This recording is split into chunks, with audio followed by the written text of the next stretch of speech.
Hello and welcome to all of you. आज हम लोग एनसीईआरटी बुक क्लास 8 साइंस का चैप्टर 3 का अगला वीडियो पढ़ने वाले हैं। तो इस वीडियो में जिस टॉपिक को हम डिस्कस करने वाले हैं उस टॉपिक का नेम है प्लास्टिक्स एंड द एनवायरनमेंट। तो जो प्लास्टिक होते हैं इनके हमने अभी पिछले वीडियोज़ में हमने बहुत सारे इनके यूजेज पढ़े, ये कितने हमारे लिए यूजफुल हैं ये हमने देखा हुआ है। लेकिन जो हमारा प्लास्टिक होता है और एनवायरनमेंट होता है, इन दोनों का कैसा रिलेशनशिप है या किस तरीके से ये एक दूसरे को अफेक्ट करते हैं, तो इस बात को हम इस टॉपिक में आज हम लोग पढ़ने वाले हैं। तो सबसे पहले हम इसकी रीडिंग स्टार्ट करते हैं।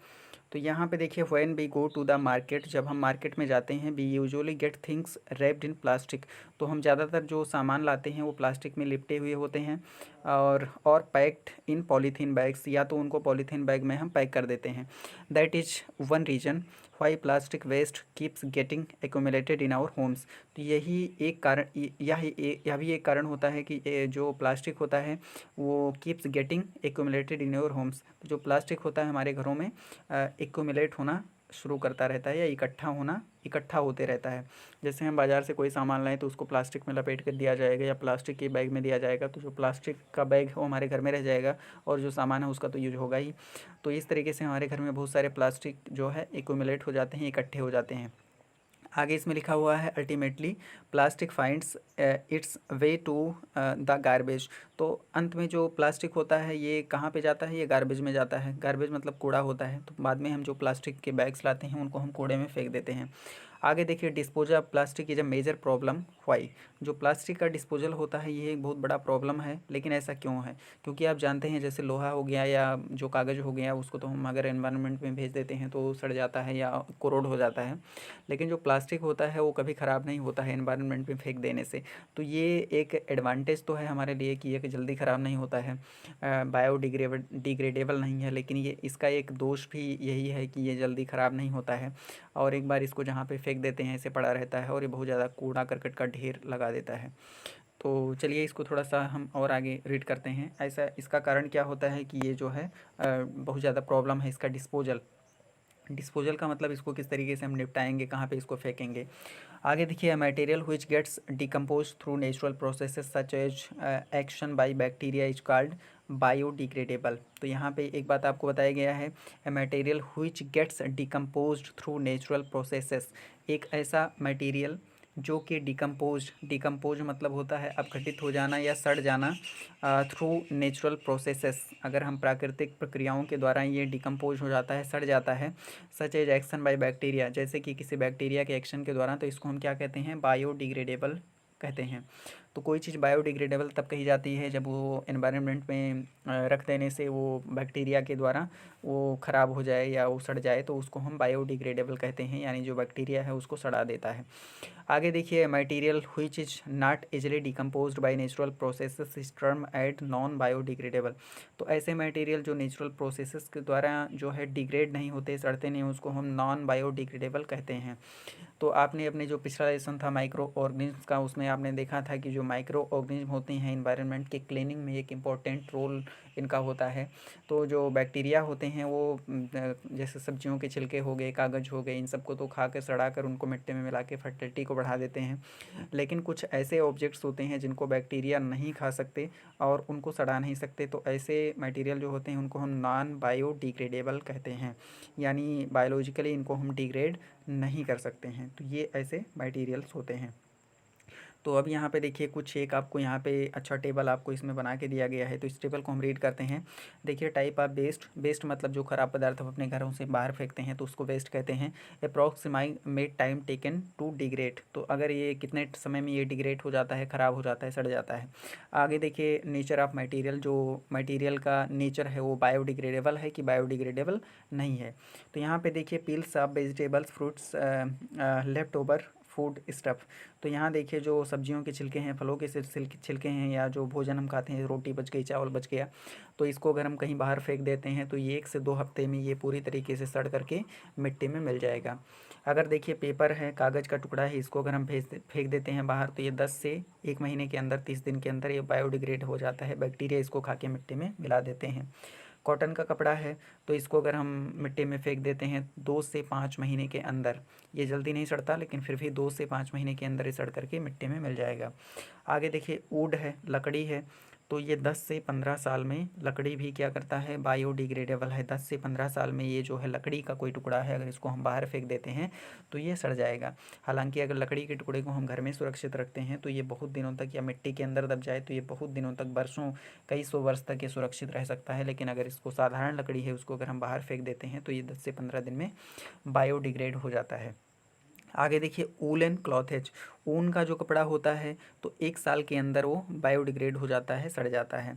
आगे देखिए tin, aluminium and other metal cans, जैसे टिन का बना हुआ कोई मेटल है, एल्युमिनियम का बना हुआ है, या किसी और दूसरे मेटल का बना हुआ कोई कैन है, कैंस हैं, तो उन जो है 100 से 500 साल इनको लग जाएंगे। ये नॉन बायोडिग्रेडेबल हैं, यानी ये बायोलॉजिकली डिग्रेड नहीं होते हैं, यानी बैक्टीरिया इनको नहीं खा सकते हैं। आगे देखिए जो प्लास्टिक बैग होते हैं इनको भी बैक्टीरिया नहीं खा सकते हैं। तो यहाँ पे आप अगर इनको कैटेगराइज करें तो जो बायोडिग्रेडेबल हैं वो ऊपर हैं, और जो नॉन बायोडिग्रेडेबल हैं वो नीचे हैं। तो इसके ऊपर क्या हैं, ये बायोडिग्रेडेबल मटेरियल्स हैं, और नीचे वाले क्या हैं, नॉन बायोडिग्रेडेबल हैं। तो यानी जो एल्युमिनियम या टिन के बने हुए, मेटल्स के बने हुए जो ऑब्जेक्ट्स होते हैं वो बायोलॉजिकली डिग्रेड नहीं होते हैं, केमिकली डिग्रेड होते हैं। लेकिन जो प्लास्टिक बैग होते हैं ये केमिकली भी आसानी से डिग्रेड नहीं होते हैं, यानी ये सड़ते नहीं हैं। तो ये नॉन बायोडिग्रेडेबल ऑब्जेक्ट्स हैं। तो प्लास्टिक और जो टिन वगैरह हैं ये इस तरीके से आपको इस टॉपिक, इस टेबल में आपको यहाँ पे बताया गया है। आगे इसकी हम रीडिंग करते हैं, इसमें क्या कुछ लिखा गया है। Since plastic take several years to decompose, क्योंकि प्लास्टिक बहुत ज़्यादा समय लेता है डिकम्पोज होने में, सड़ने में। It is not environment friendly, इसलिए एनवायरनमेंट फ्रेंडली ये नहीं है।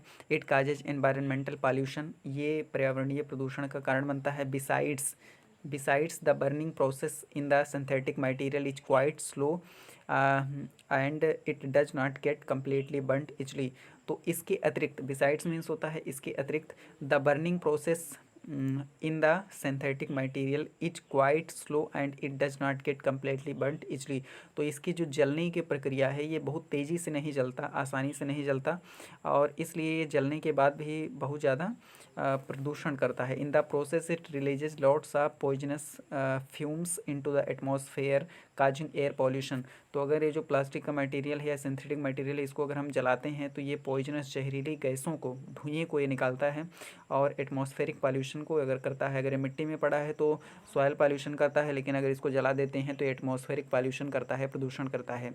How can this problem B solved, तो ये एक बहुत बड़ा प्रॉब्लम है, इसको हम सॉल्व कैसे कर पाते हैं, कैसे करेंगे, तो इसके बारे में यहाँ पे आपको बताया गया है। तो नीचे हम इसको रीड करते हैं। तो यहाँ पे आप देखिए क्या कुछ यहाँ पे पढ़ना है आपको। Have you ever seen a garbage dump where animals are eating garbage, क्या आपने कहीं जो गार्बेज का एक डंप देखा है जिसमें वो जानवर हैं उसको खा रहे हैं। जैसे आप शहरों में जाएँ तो वहाँ पे जानवर उसको खा रहे होते हैं, ढेर सारे कूड़ा करकट को वहाँ पे फेंक के रखते हैं, और ख़ासकर वहाँ पे पॉलीथीन बैग्स वगैरह बहुत ज़्यादा दिखाई देती हैं, बहुत गंदा सा लगता है।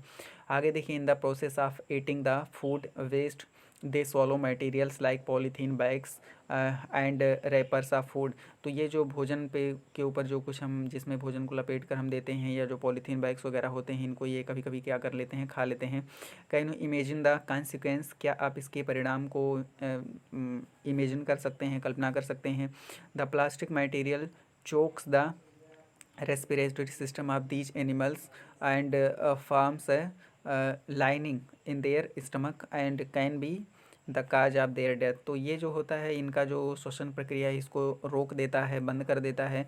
और दूसरी बात क्या है, ये जो पॉलीथीन या प्लास्टिक होता है इनके पेट में जा कर के चिपक जाता है, और चिपकने के बाद में फिर क्या होता है, ये उनके एब्जॉर्प्शन नहीं हो पाता है। जैसे कि आप जानते हैं डाइजेशन में क्या होता है, डाइजेस्ट भी नहीं होता, बैक्टीरिया इसको नहीं डिकम्पोज कर पाते हैं, तो इसलिए उनकी जो है डेथ हो जाती है, एनिमल्स जो इसमें होते हैं।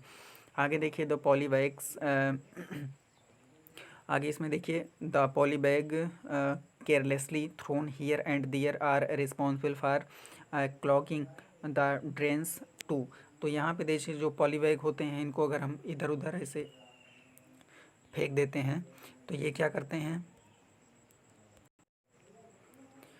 तो जो पॉलीबैग्स होते हैं इनको अगर इधर उधर हम ऐसे ही फेंक देते हैं तो ये क्या करते हैं, जो ड्रेन्स होते हैं जो ड्रेन यानी नाले होते हैं उनके क्लॉगिंग में, क्लॉगिंग मतलब वो जम जाना या उनको फट जाने के, उनके जम जाते हैं, पानी नहीं निकल पाता, तो इनके क्लॉगिंग में भी बड़ा हाथ होता है इन्हीं पॉलीबैग्स का।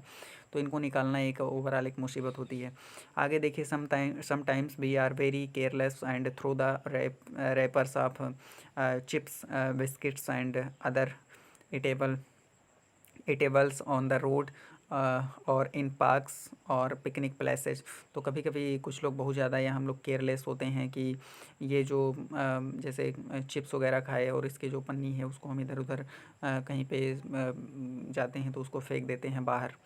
तो ये क्या होता है, बहुत ज़्यादा पॉल्यूशन करता है, ये इसमें लिखा हुआ है। आगे देखिए इसमें क्या दिया है, should be not think twice before doing so. क्या हमको ऐसा इधर उधर कोई चीज़ फेंक देने से पहले 2-3 बार नहीं सोचना चाहिए?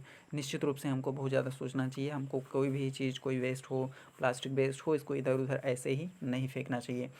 As a responsible citizen, what measures do you suggest to keep public places clean and free of plastic. तो एज ए रिस्पॉन्सिबल सिटीजन, एक जिम्मेदार नागरिक के तौर पर आप जो है लोगों को क्या सजेस्ट करोगे अपने आसपास के जो इन्वायरमेंट है उसको साफ़ सुथरा रखने के लिए? तो निश्चित रूप से हमको कोई भी चीज़ इधर उधर कभी नहीं फेंकना चाहिए। तो आगे इसको हम रीड करते हैं। यहाँ पे कुछ और दिया गया है, यहाँ पे आगे दिया गया है, avoid the use of plastic as far as possible. तो प्लास्टिक के यूज को इस हद तक कम कीजिए जितना संभव हो। Make use of bags made of cotton और jute when you go to the shopping. तो आप जो है कॉटन या कपड़े के बने हुए जो जूट के बने हुए बैग हैं उनको लेकर के आप शॉपिंग के लिए जाइए। The biodegradable and non biodegradables waste should be collected separately and disposed of separately. जो बायोडिग्रेडेबल्स हैं, जो बायोडिग्रेडेबल वेस्ट होता है और जो नॉन बायोडिग्रेडेबल जो वेस्ट होता है, इनको हम अलग अलग कलेक्ट करें और अलग अलग तरीके से इनको हम डिस्पोज करें, इनको हम निपटाएं, तो ये हमारे लिए अच्छा होगा। आगे देखिए, practice this in your homes. तो अपने घर में इसको अपने व्यवहार में लाइए, इसको आप करिए कि पॉली बैग्स को ना लेकर जाइए और कॉटन के बैग्स लीजिए। आगे देखिए, can you suggest some other ways in which you can contribute towards reducing the use of plastic materials. क्या कोई और तरीका हो सकता है जिससे आप प्लास्टिक बैग्स को रिड्यूस कर सकें? तो इसको आप सोचिए और फिर बताइएगा। आगे इसमें हम रीड करते हैं। देखिए, it is better to recycle plastic waste. तो जो प्लास्टिक वेस्ट होता है इसको हम रिसाइकिल कर सकते हैं, यानी जो ख़राब प्लास्टिक्स के बैग वगैरह हैं उनको हम फिर से पिघला करके कोई नया सामान बना सकते हैं। Most of the thermoplastics can be recycled. जो थर्मोप्लास्टिक होता है उसको हम रिसाइकिल कर सकते हैं, लेकिन थर्मोस्टेटिक प्लास्टिक को हम रिसाइकिल नहीं कर सकते क्योंकि वो गर्म करने पर पिघलेगा नहीं। आगे देखिए, make a list of items that can be recycled. तो उन आइटम्स का एक लिस्ट आप बनाइए जिनको हम रिसाइकिल कर सकते हैं। रिसाइकिल करने के लिए पॉलीथीन की बैग हो गई या बॉटल्स हो गए जो आप घर में यूज़ करते हैं, कंटेनर्स हो गए, इनको हम रिसाइकिल कर सकते हैं। However during recycling certain colouring agents are added. तो रिसाइकलिंग के बाद में जो कुछ कलरिंग एजेंट्स उनको हम ऐड करते हैं। This limits the uses especially for storage of feed. तो ये जो जब हम रिसाइकलिंग के बाद में जब इसमें हम कलर यूज करते हैं तो इसलिए जो प्लास्टिक नई बन के आती है उसमें हम फूड का स्टोरेज नहीं कर सकते। वही कलर वगैरह जो यूज होता है इसमें, उससे क्या होता है, उसमें कुछ पॉइजनस मटेरियल्स होते हैं, वो फूड अगर इसमें स्टोर करेंगे तो पॉइजनस हो जाएगा। आगे इसमें देखिए ये क्या दिया गया है, इसमें देखिए यहाँ पे, as a responsible citizen remember the 5R principle. तो 5R प्रिंसिपल क्या होता है इसको आपको याद रखना है। 5R principle, as a responsible citizen, एक जिम्मेदार नागरिक होने के नाते आप 5R प्रिंसिपल को याद रखिएगा। ये प्लास्टिक के सब्जेक्ट में है, प्लास्टिक के विषय में है। Reduce, reuse, recycle, recover and refuse. तो ये 5R है। रिड्यूस का मतलब होता है घटाइए, यानी प्लास्टिक का यूज कम से कम करिए। रीयूज यानी एक बार आप अगर आप प्लास्टिक का कोई बैग लेते हैं तो उसमें एक बार सामान लेके आए, दूसरी बार जब आप जाएं तब भी उसी प्लास्टिक के बैग का आप यूज करिए। हर बार सामान लेने के लिए उसी बैग का यूज करेंगे तो उसको रीयूज कहते हैं, यानी फिर से यूज करना। रिसाइकिल, और जब ये ख़राब हो जाए अल्टीमेटली तो इसको फिर से रिसाइकिल करके कोई नया ऑब्जेक्ट आप प्लास्टिक का बना लीजिए, ना कि इसको फेंक दीजिए। रिकवर, रिकवर करने का मतलब क्या होता है, जो प्लास्टिक वगैरह हैं उनको आप रिकवर करिए, उनको फिर से आप प्राप्त कर लीजिए कहीं से अगर है तो। जैसे कोई प्लास्टिक का सामान कहीं पे गया है तो उसका जो कवरिंग है उसको आप फिर से प्राप्त कर लीजिए। दोबारा उसको तुरंत ही फेंक ना दिया जाए। रिफ्यूज का मतलब जैसे अगर कोई प्लास्टिक के बैग में आपसे सामान मांगे तो आप उसमें मत दीजिए, मना कर दीजिए। आगे देखिए इसमें क्या किया है, develop habits which are environment friendly. तो ऐसी आदतों को आप अपने अंदर डेवलप कीजिए जो कि एनवायरनमेंट फ्रेंडली हों, जो हमारे एनवायरनमेंट के लिए अच्छे हों।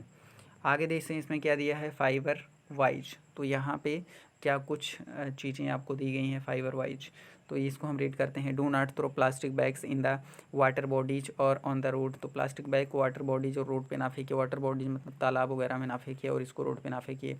दूसरा देखिए, टेक कॉटन कैरी बैग और jute bag while going to shopping. जब भी आप शॉपिंग में जाएँ तो ये कॉटन का कैरी बैग लीजिए या तो आप जूट का कैरी बैग लीजिए, ना कि प्लास्टिक का कैरी बैग आप लीजिए।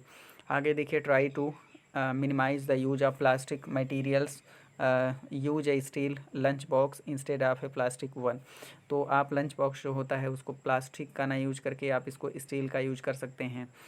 ऐसा इसलिए क्योंकि प्लास्टिक का यूज इससे हम घटा सकते हैं, मिनिमाइज कर सकते हैं, कम कर सकते हैं। तो ये तो आपका ये टॉपिक हो गया इसका, इसमें हमने बहुत सारी चीज़ों को जाना। तो लास्ट में आपको कीवर्ड्स लिखने हैं कुछ जो है। तो यहाँ पे आप देखिए पहले क्या दिया है, एक्रिलिक दिया है।